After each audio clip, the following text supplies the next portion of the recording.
a field day in January 2000 when 6 witnesses, including 4 policemen, claimed to have seen a strange object flying over southern Illinois.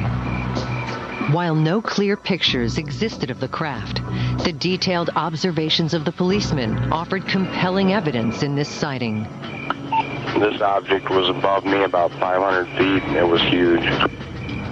David Massa of Sigma Animation took up the challenge to bring their experience to life. After gathering extensive descriptions from each of the witnesses and data from the field, David prepared 3-dimensional computer models of the flying objects. These he composited onto backplates from each of the sighting locations. Finally, he is ready for the ultimate scrutiny, showing his computer sequences to each of the eyewitnesses. Okay, Melvin, we're going to review the animation work I've done now. Okay. Melvin Knoll's sighting began when he observed a strange light in the sky. So when I got out of the truck, for some reason I looked toward the northeast, up in the sky, and I seen this very bright star. And I thought, boy, that's awful bright, but not much about it. Yeah, it was so bright, that's what caught my eye when I got out of the truck, you know that. Melvin went inside for a few moments and then returned to his truck. When he looked up again, he watched the star grow larger. I could see there was red lights under it. And then I could see the side view, and there was a number of about 6 windows, and was a very bright light. Like every room was lit up. If there were rooms, the same amount of light. But it was traveling very slow. I moved on a little bit further, then it got right in line with me, and the partner stopped. That's when I got scared. In a few moments, the object moved off to the southwest, revealing a new side for Melvin to view.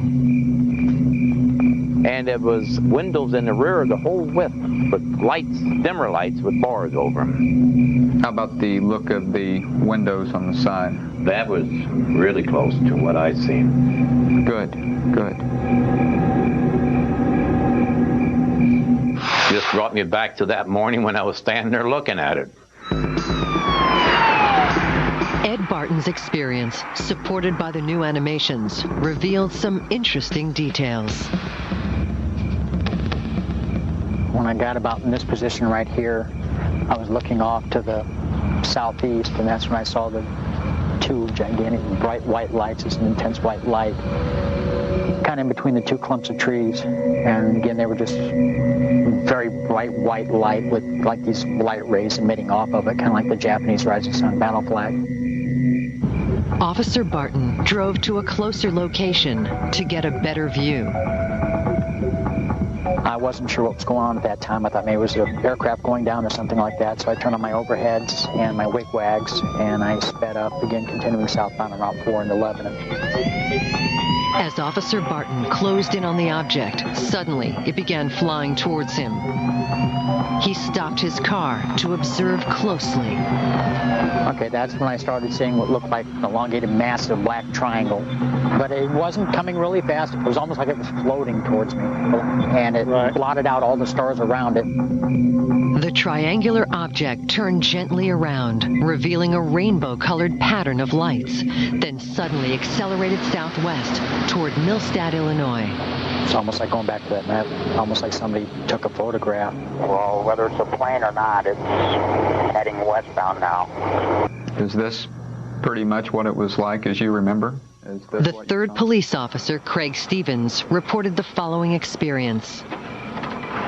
Look over the west direction and caught it out of the corner of my eye, and I saw the object. It was moving real slow. It was huge. So I immediately thought to go back and grab my Polaroid. Snapped a picture of it. The rear of it had like a strobing white light and 3 bright white lights, 1 in the center and 2 on each side, and I saw a red blinking light on the bottom. It's amazing to see it. It sends a chill up your back. Yeah. That's about as close as you can get it without being there. Definitely. Finally, Stephen Wanacott reviewed the renderings. I was surprised that the graphic was as close to what I remember seeing as it was. It was like I was seeing it again. With these new video pictures, the investigation moved to the next level. Several theories were proposed to explain what could be seen in these animations. The most obvious theory was that this was an experimental aircraft being flown from one of the Air Force bases in the area.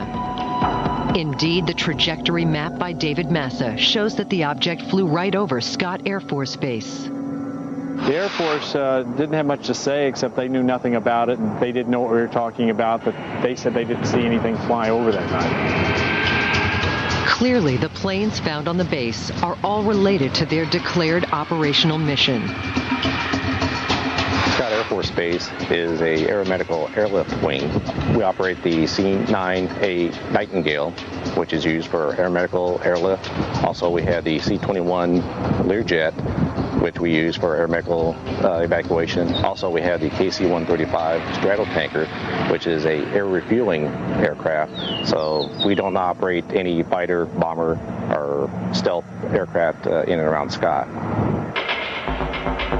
If these images don't represent a night mission from the local Air Force base, a second theory suggested that they could be explained as high-tech aircraft from another facility in western Missouri. Whiteman Air Force Base is where they housed the stealth bombers. When they went on the bombing raids in Bosnia, that's where the stealths came from. But are B-2 stealth bombers capable of the flight characteristics described by the witnesses? Emory-Riddle University aeronautics professor Chuck Eastlake believes the answer is no. The minimum speed for a B-2 to fly is about 140 miles an hour. An airplane appearing to hover and then moving away fairly quickly could be a B-2, but probably isn't. Colm Keller is the Deputy Administrator for the National Institute for Discovery Science, a private organization dedicated to the investigation of UFO sightings. He shared his conclusions from independent research into the Illinois sightings. We made an inquiry at Whiteman Air Force Base, and we were told essentially on that morning there were no B-2s flying in the air. And Whiteman Air Force Base is the only source of B-2s in this country. These images just don't fit the flying characteristics of any fixed-wing airplane. So what else could it be? One of the most intriguing theories put forth is the existence of a secret military project, a stealth blimp. Well, the testimony from the police officers pointed to an article that came out in 1999 in Popular Science magazine, in which there was a photograph of an artist's conception of the deltoid blimp. And the police officer said this is what this looked like. A blimp-like vehicle might explain the slow flight or the hovering aspects that Officer Barton described, but that doesn't explain the sudden acceleration. The ability of the vehicle to fly fairly quickly when it wants to is hard to square with the ability to hover. That implies some sort of a very powerful acceleration mechanism, which a slow-moving vehicle like a blimp typically doesn't have. Its ability to move long distances in a very short period of time is inconsistent with the technology that we know about. Secret technology, even to trained observers, all this acceleration may be just an illusion in the night sky. One of the misunderstandings that's definitely possible when you're watching moving lights at night is the issue of, I saw a light hovering and then it moved off to the side very quickly.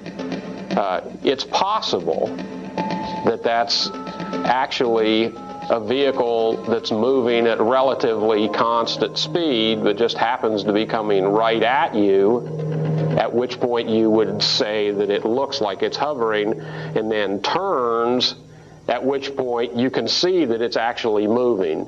And your brain isn't real good at dealing with that accurately.